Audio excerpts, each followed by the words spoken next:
Ya Allah, Ya Rahman, Ya Rahim, Ya Malik.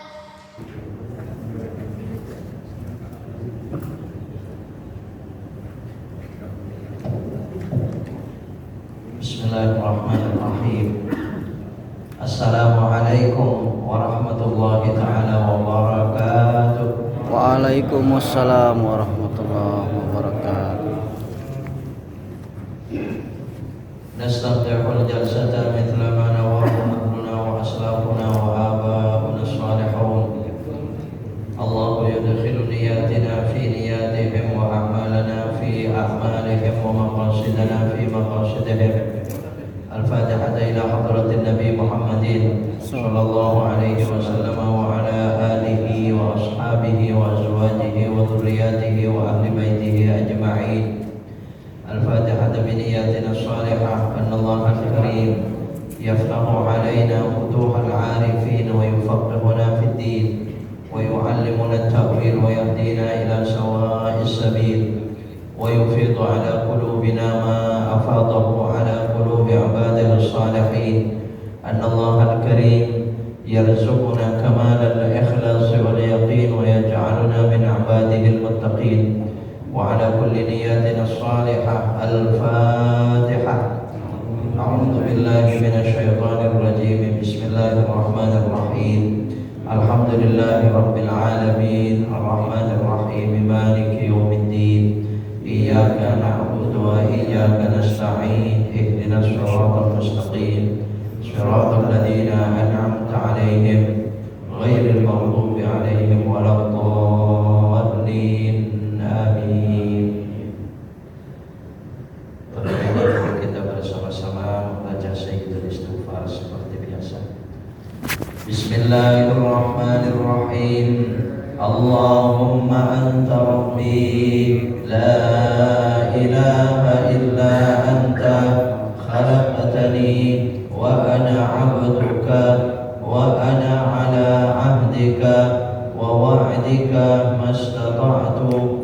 A'udzu bika min syarri ma sana'tu. Abu'u laka bi ni'matika 'alayya wa abu'u bi dhanbi faghfir li fa innahu la yaghfiru dhunuba illa anta. Allahumma anta rabbi la ilaha illa anta khalaqtani wa ana 'abduka wa ana 'ala 'ahdika wa wa'dika mastata'tu. A'udzu bika min syarri ma sana'tu. Abu'u laka bi ni'matika 'alayya wa abu'u bi dhanbi faghfir li fa innahu la yaghfiru dhunuba illa anta. Allahumma anta rabbi la ilaha illa anta khalaqtani wa ana 'abduka wa ana 'ala 'ahdika wa wa'dika mastata'tu. A'udzu bika min syarri ma sana'tu.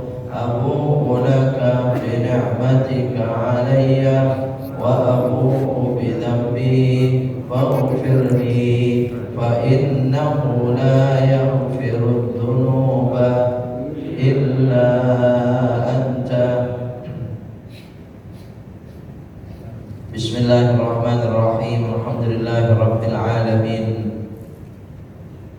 Wa bihi nasta'in wa nastaghithu ala umurid dunya waddin. Wassalatu wassalamu ala habibina wa nabiyyina Muhammadin ashrafil anbiya'i wa sayyidil mursalin wa ala alihi wa ashabihi wa man tabi'ahum bi ihsanin ila yaumiddin. Subhanaka la ilma lana illa ma 'allamtana innaka antal alimul hakim. Rabbana shrah lana sudurana wa yassir lana umurana umurad dunya wal akhirah wahlul 'uqdatam min alsinatina yafqahu aqwalana. Amma ba'd. Hadirin hadirat bapak-bapak, ibu-ibu, saudara-saudara sekalian, para jamaah Masjid Al-Hikmah, para jamaah Salatul Maghrib wa Ta'lim Masjid Al-Hikmah, segenap takmir dan pengurus Masjid Al-Hikmah, bapak-bapak, ibu-ibu, kaum muslimin dan muslimat yarhamkumullah, semua yang hadir pada waktu yang sangat mulia, di waktu Isya'ain antara Maghrib dan Isya ini, di tempat yang mulia pula, masjid salah satu rumah rahmat Allah.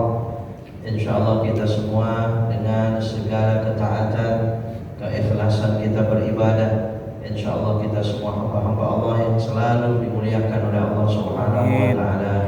Amin, Allahumma amin. Hadirin hadirat rahimakumullah, terlebih dahulu tentunya kita teringat akan karunia besar daripada Allah Subhanahu wa taala. Kita mensyukurinya, kita senantiasa bersyukur atas hidayah-nya, rahmat dan nikmatnya. Semoga dengan syukur kita menjadikan Allah Subhanahu wa taala redha kepada kita, redha dengan rahmat dan keberkahannya selalu ditumpah-ruahkan kepada kita dalam kehidupan kita. Amin, Allahumma amin. Hadirin bapak-bapak, saudara-saudara sekalian, pertemuan malam hari ini, mari kita melanjutkan kajian sebelumnya.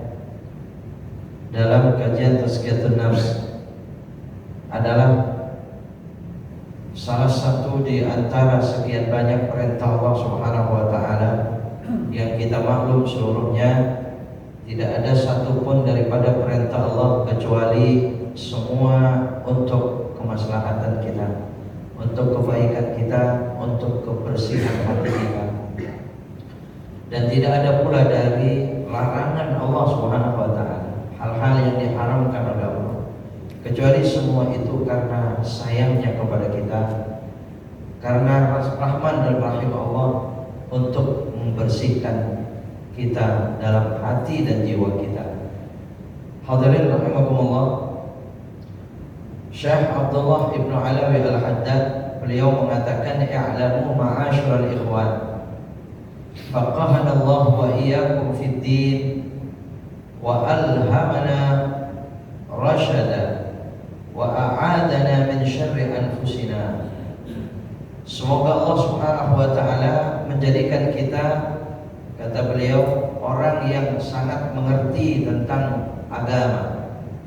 Allah rezekikan kepada kita ilmu-ilmu di dalam agama kita.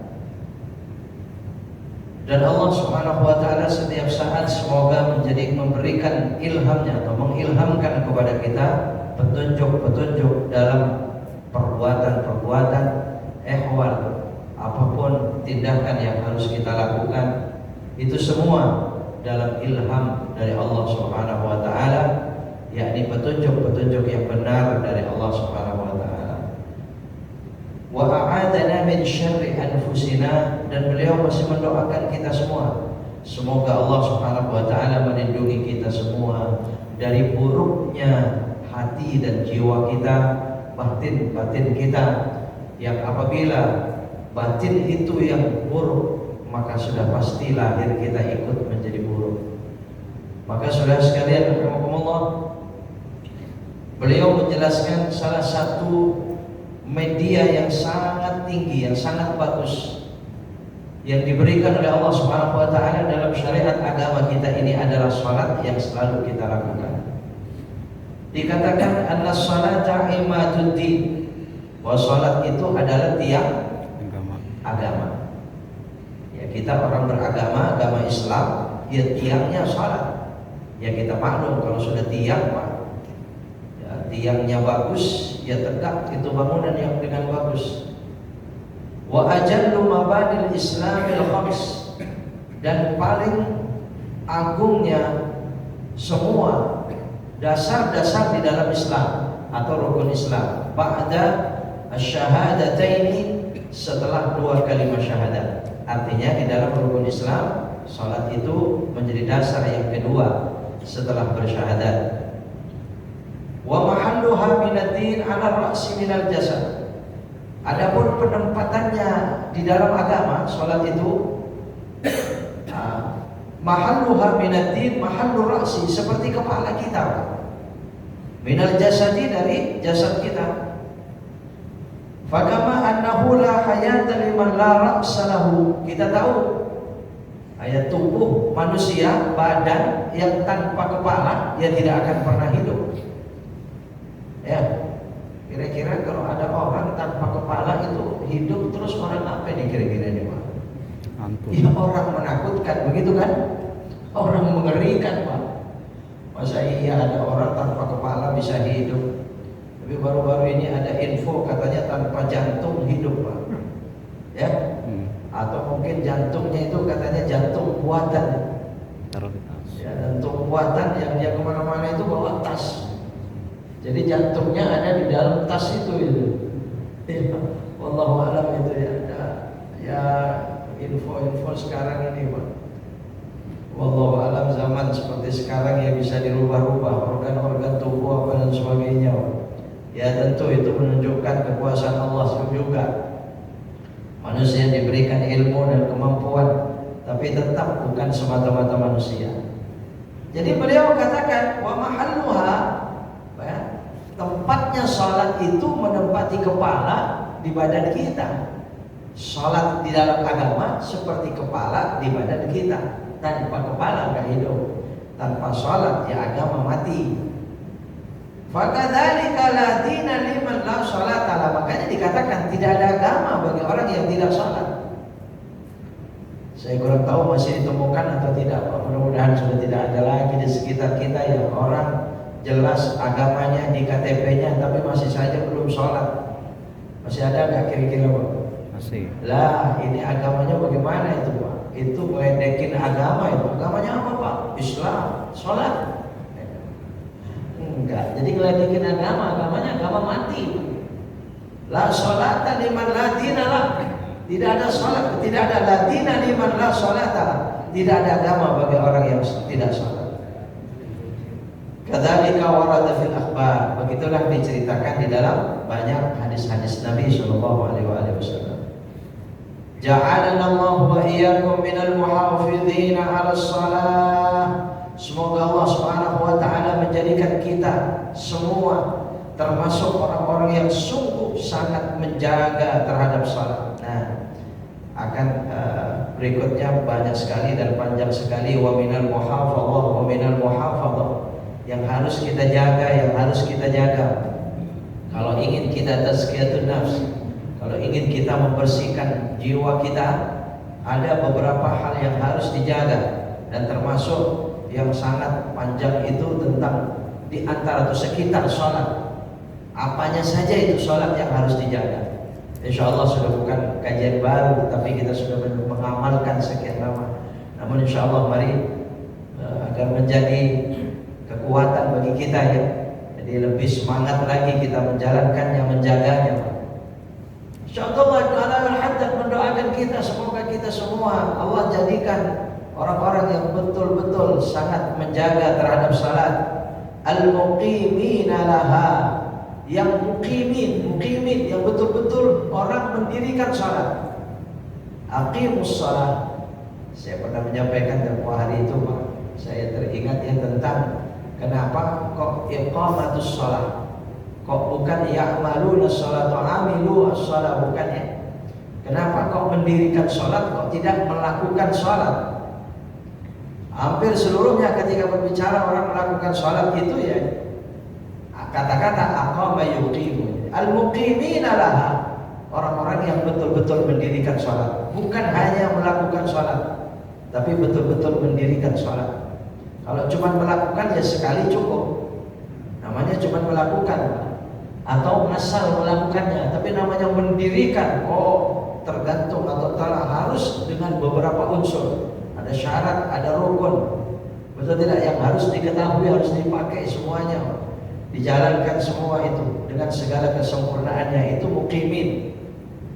Al-khashi'ina fiha, ya, semoga kita terus bisa menjaga kehusyukan yang sesungguhnya daripada salat-salat kita. Ad-daimina 'alaiha, yang betul-betul langgeng kita bisa melakukannya seterusnya, tidak pernah meninggalkan sedikit pun.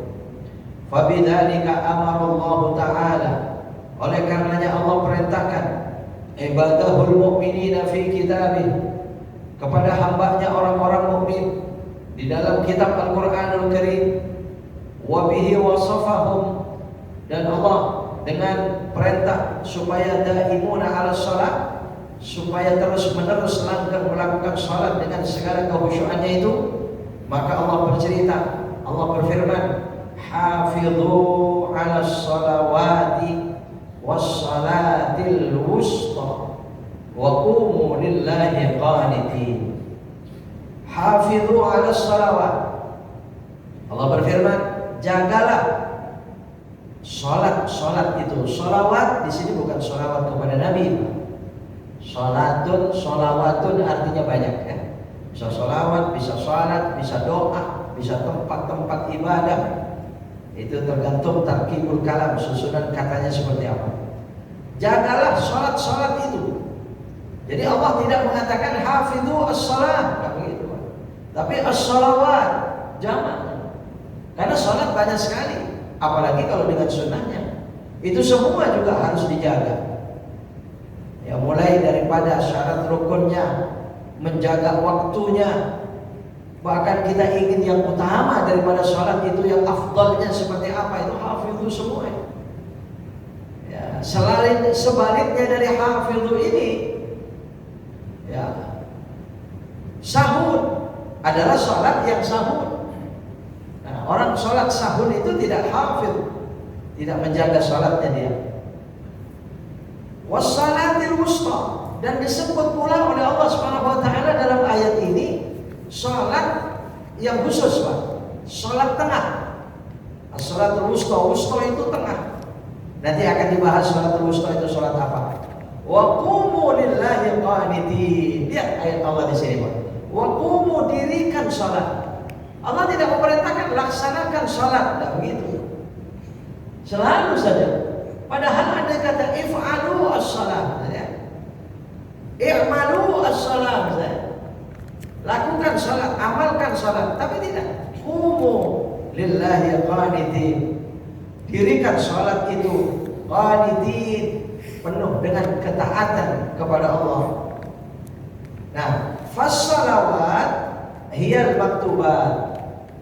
Yang dimaksud Allah tadi dengan kata-kata hafidhu as-salawat, salawat itu adalah salat 5 waktu. Maka mula-mula perintahnya dalam ayat ini ya memang, ya, jagalah, ya, dirikanlah dengan sempurna salat 5 waktu. Ya, zuhur, asar, maghrib, isya, subuh, atau mungkin yang kalau cocoknya dengan ayatnya tadi itu dari subuh. Subuh, zuhur, asar, maghrib, isya. Ya, silakan soal hitung 5 ini, cuma kalau kembali kepada sejarah awalnya Nabi sholat, itu sholat zuhur. Dalam suatu riwayat dikatakan Nabi menerima perintah sholat pada saat Mi'raj, itu malam hari sebelum subuh sudah berada di masjid. Nah, tapi subuhnya sholat Nabi belum seperti sholat kita, belum seperti sholat kita sekarang. Seperti apa harus sholat? Ya, subuh, sobahan, pagi-pagi, subuh ya. Kemudian zuhur, kenapa zuhur? Zahara, terang, jelas. Malaikat Jibril sudah turun mengajarkan cara sholat seperti sholat kita sekarang. Jadi jelas dan terangnya pertama dilakukan sholat oleh Nabi itu zuhur pada saat itu. Makanya banyak orang menghitungnya itu dari zuhur, asar, maghrib, isya. Tapi kurang cocok kalau dari zuhur dengan kalimat berikutnya sholatil wusta. Sholatil wusta, ya, sholat tengah. Fatilka hiya sholawatul lati la yasa'u ahadan minal muslimin. Sholat 5 waktu itu tidak la yasa'u ahadan minal muslimin tarku syai'in minha. Tidak ada keringanan sedikit pun bagi kaum muslimin untuk meninggalkannya. Tidak ada. Jadi keringanan meninggalkan sholat itu seperti apa, Pak? Boleh meninggalkan sholat itu di mana? Seperti apa, Pak? Situasinya? Gak ada kan? Iya, kalau puasa Ada, kita bisa boleh kita musafir, boleh gak puasa, asal diqadha, gitu kan? Apakah musafir boleh gak sholat? Gak bisa.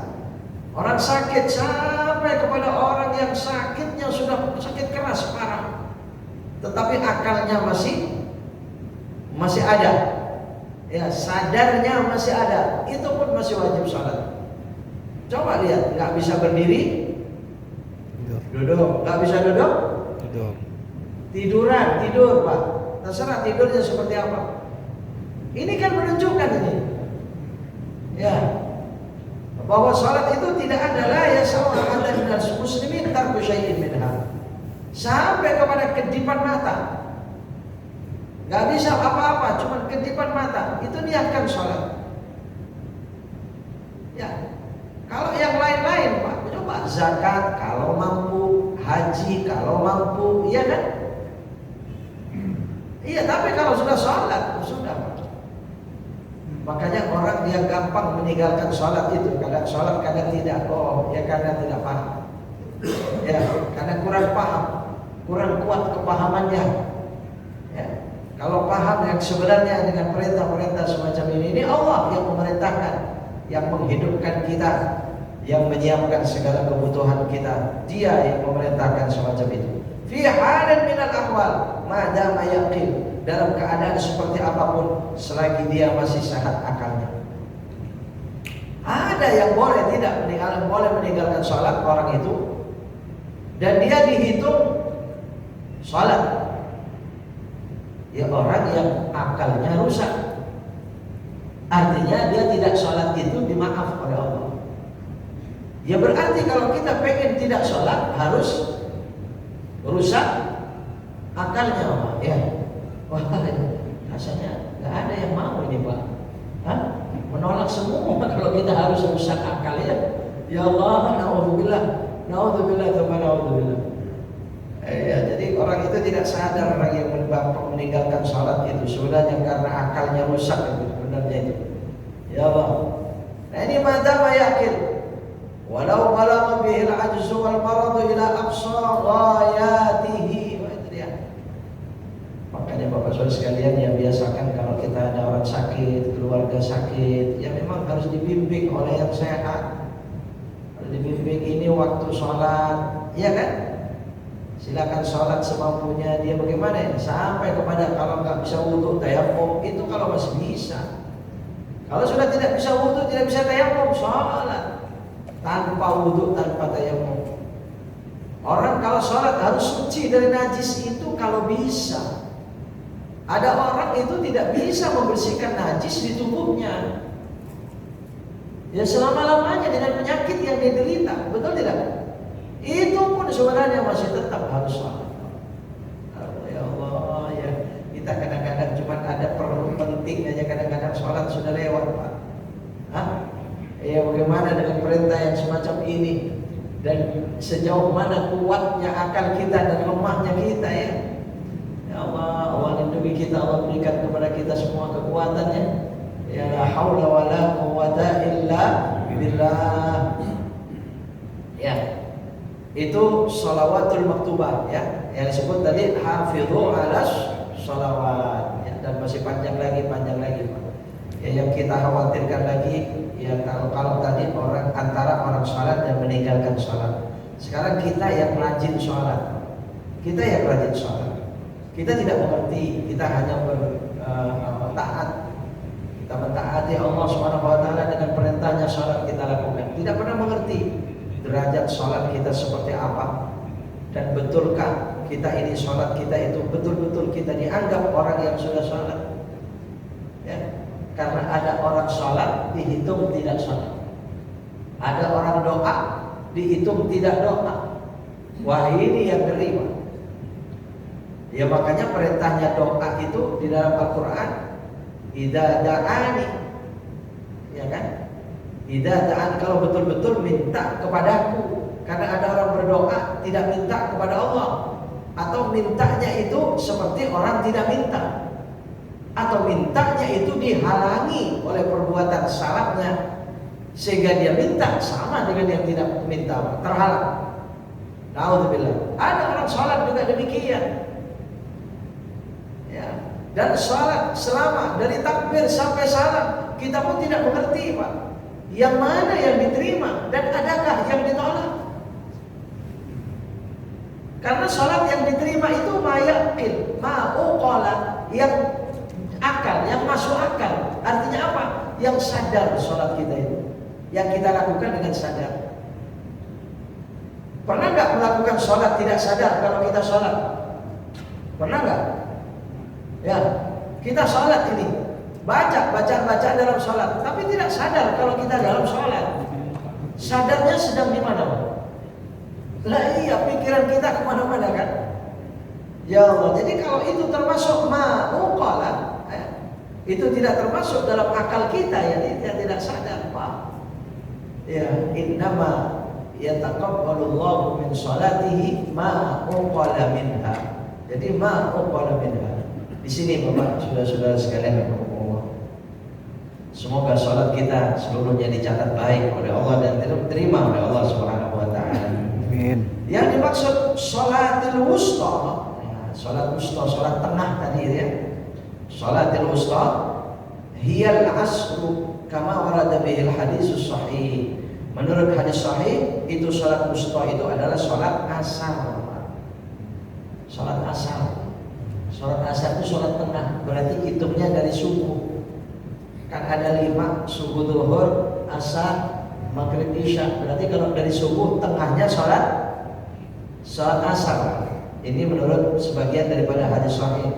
Khassahallahu ta'ala bidzikri, yang sholat asar itu secara khusus Allah menyebutkan di dalam Al-Quran ini, dalam ayat ini, Pak, bahwa sholat asar itu disebut secara khusus. Sholat 5 waktu secara umum tadi, hafidhu ala salawat, semua sholat.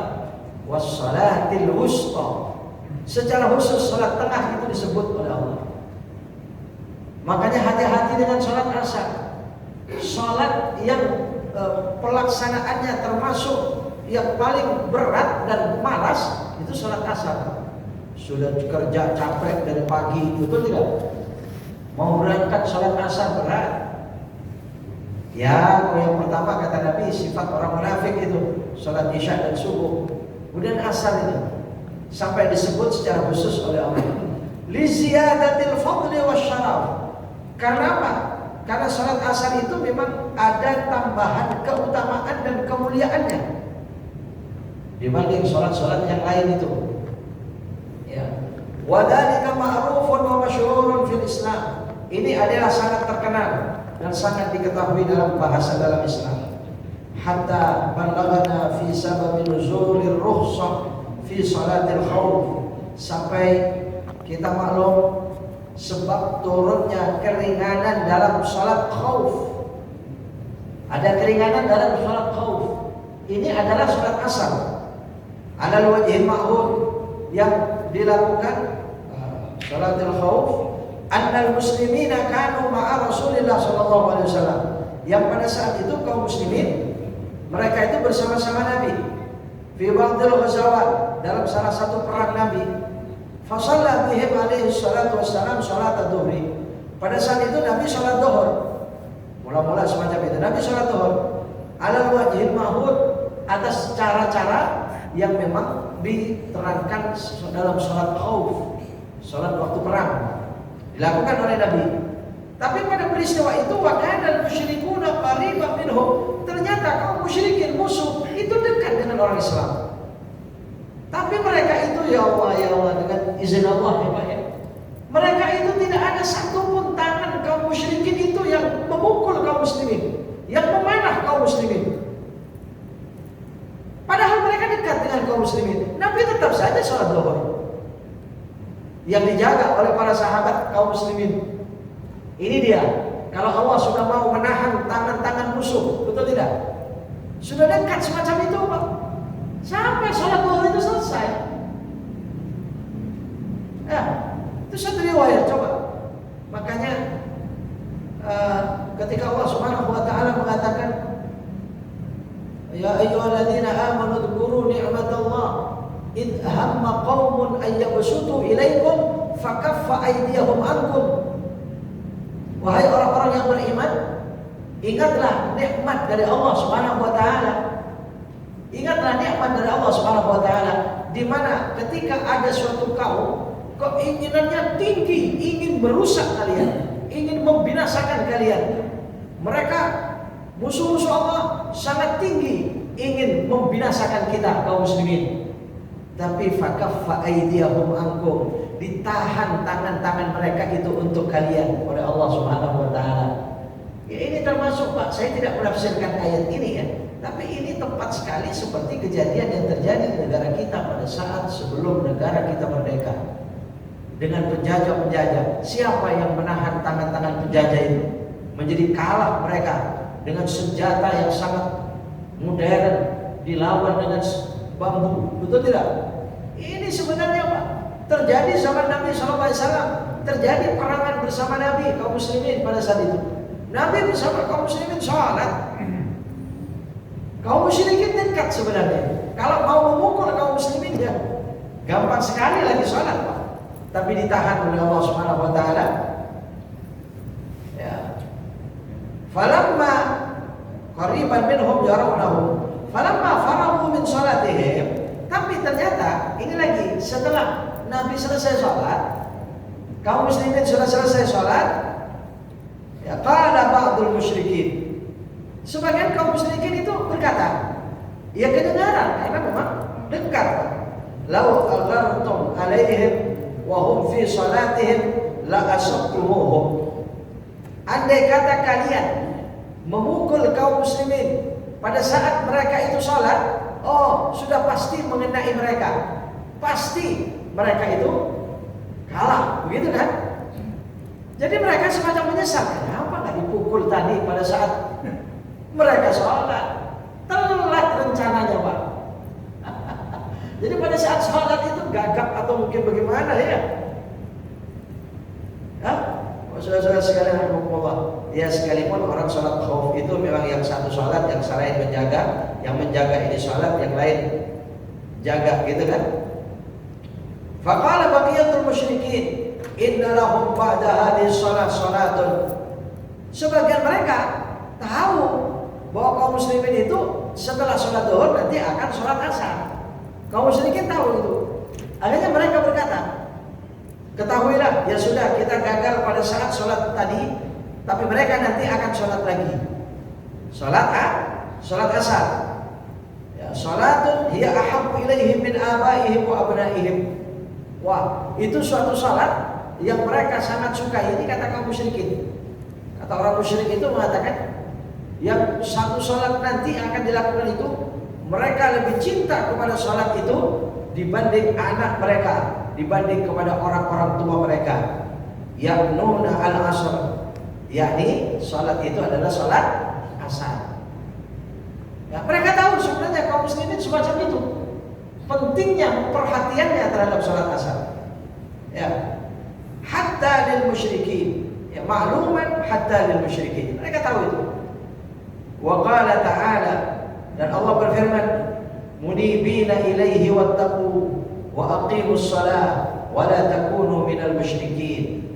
Mereka orang-orang beriman, mereka orang-orang bertakwa kepada Allah, mereka selalu kembali bertaubat, inabah, mendekatkan dirinya kepada Allah. Wattaqu, dan mereka semua bertakwa, takut betul kepada Allah. Wa aqimus shalah, dan mereka pasti mendirikan salat dengan baik. Wala takunu minal musyrikin, dan jangan kalian menjadi seperti orang-orang musyrik itu. Jadi ini peristiwanya sholat asar. Makanya tadi disebut as-sholatul wusta. Ini salah satu sebabnya. Ini ada cerita tentang sholatul khauf Nabi yang keistimewaan diturunkan oleh Allah, ya karena sholat asar itu, yang disebabkan dari sholat Nabi sholat khauf di sholat zuhur.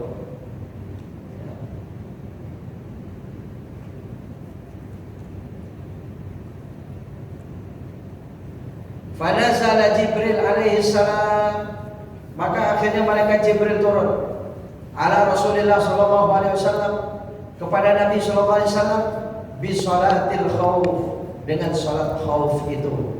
Fanzur kaifa shara fadlu hadhihi shalah. Coba lihat, coba perhatikan dari sholat-sholat sekalipun semua sholat-sholat rawatib, dari semua sholat-sholat rawatib, sholat-sholat sunnah, baik yang muakkad atau yang ghairu muakkad, yang tidak muakkad, sekalipun semua itu fahala yang sangat besar, yang lain-lain satu rawatib dengan rawatib yang lain, tapi tidak ada yang langsung mendapatkan doa Nabi kecuali orang yang sholat qabliyah asar 4 rakaat. Nah ini berat Pak. Di masjid pun biasanya antara adzan dan qomat itu cepat banget. Untuk sholat 4 rakaat itu sulit. Apalagi datang ke masjidnya setelah adzan masih harus tahiyatul masjid. Kalau setelah tahiyatul masjid harus sholat qabliyah asar 4 rakaat itu berat itu. Nggak kena waktunya biasanya ya. Padahal jelas itu siapa yang ingin didoain Nabi. Siapa yang ingin didoakan Nabi? Rahimallahu rajulan shalla arba'an qabla al-asri. Qabla al-asri. Semoga Allah merahmati siapa saja orang yang mau sholat 4 rakaat sebelum asar. Ini Pak, sholat asar, zuhur tidak ada doa Nabi secara khusus. Subuh, zuhur, maghrib, isya nggak ketemu itu hadis yang doa Nabi langsung kepada sekitar umatnya Pak yang mau. Makanya kalau kita sekarang ingin mengaminkan doa Nabi susah Pak, nggak bisa. Betul tidak? Kapan kita mendapatkan Nabi berdoa kemudian kita mengaminkan? Kalau dulu sahabat ya sering kali mendengar doa-doa Nabi, mengaminkan doa-doa Nabi. Mereka sering, tentunya karena semasa dengan Nabi. Nah kita sudah tidak semasa, kapan kita bisa mengaminkan doa Nabi? Tapi ternyata ini siapa yang ingin didoakan Nabi? 4 rakaat sebelum asar, sekalipun tanpa tahiyat awal, tanpa, bukan dengan 2 rakaat salam, 2 rakaat salam. Jadi artinya 4 rakaat tanpa tahiyat awal, langsung aja 4 rakaat langsung bisa dilakukan itu. Jadi agak singkat barangkali ya. Ya surahnya pendek-pendek, Al-Kafirun, Al-Ikhlas, Al-Falaq, An-Nas. Al-Kafirun, Al-Ikhlas, Al-Falaq, An-Nas ya. 4 rakaat. Sesekali kena waktunya karena tahiyatul masjid sudah dilakukan sebelum adzan. Adzan, setelah adzan ini dapat ini 4 rakaat ini. Didoain Nabi sallallahu alaihi wasallam. Itu salat asar satu-satunya. Maka Bapak, saudara-saudara sekalian rahimakumullah, ini berkenaan dengan shalawatil wusta. Shalawatil wusta, salat wusta. Ini sudah masuk waktu isya. Ya Allah ya Allah. Ya memang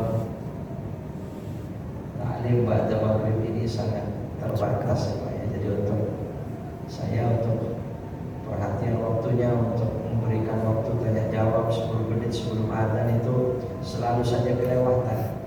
Karena berbicara itu ya Nggak terasa. ya apalagi membaca kitab Pak. Belum titik, belum koma gitu ya, masih harus dilanjutkan saja ya. Ya Pak, ya baik. Mungkin sekian saja, mohon maaf. Tapi kalau ada yang penting ya silakan nanti langsung komat, tidak apa-apa. Sekali lagi saya menyampaikan di mana-mana ya, tertundanya mundur sedikit waktu isya itu tidak mengapa, tidak menghilangkan afdal dan utamanya awal waktu sholat isya. Hadis itu Pak. Kalau mau dikaji secara khusus itu ada ya. Oke, nanti suatu saat kita akan ketemu dengan ini. Apalagi tertundanya dari awal waktu itu sebab taklim, sebab zikir, ya sebab kebaikan-kebaikan, tidak masalah. Ya, tidak masalah. Justru malah afdal. Agak mundurnya itu malah afdal. Iya, ya, kalau orang tidak ketemu dengan kajian hadis yang semacam ini agak aneh.